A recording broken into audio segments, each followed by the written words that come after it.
রয়েছি লালমনিরহাটের আদিতমারি উপজেলার তিস্তা নদীর পার এলাকায়। আপনাদেরকে জানিয়ে রাখি যে গত 3 দিন আগে কিন্তু আমি যে জায়গাটিতে দাঁড়িয়ে আছি এই জায়গায় কিন্তু একদম হাঁটু পানি ছিল।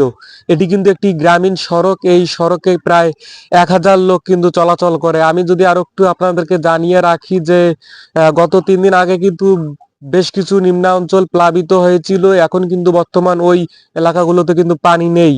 পানি কিন্তু এখন বর্তমান তিস্তা নদীতে রয়েছে। তিস্তা নদীর পানি কিন্তু আজ সকাল 9টায় পরিমাপকৃত হয়েছে 25 সেন্টিমিটার নিচ দিয়ে কিন্তু তিস্তা নদীর পানি প্রবাহিত হচ্ছে। গত 3 দিন আগে তিস্তা নদীর পানি বিপদ সীমা অতিক্রম করেছিল, এখন কিন্তু সেই পানিটি কমেছে অনেক। এখন স্বস্তি ফিরেছে তিস্তা পার এলাকার লোকের।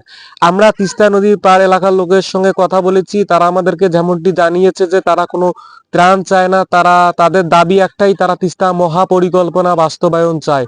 আমরা যদি আরো একটু আপনাদেরকে জানিয়ে রাখি যে আমরা পানি উন্নয়ন বোর্ডের নির্বাহী প্রকৌশলীর সঙ্গে কথা বলেছি, তিনি যেমনটি জানিয়েছে যে ভাঙন রোধে পর্যাপ্ত পরিমাণ তাদের জিও ব্যাগ রয়েছে এবং বন্যা মোকাবেলায় তারা সজাগ রয়েছে। এবং আহ আমরা বর্তমান তিস্তা নদীর পাড়ে রয়েছি। উজানের ঢেউ থাকলেও কিন্তু বর্তমান তিস্তার পানি বৃদ্ধি পাচ্ছে না। তো এই ছিল আমার কাছে সর্বশেষ খবরাখবর।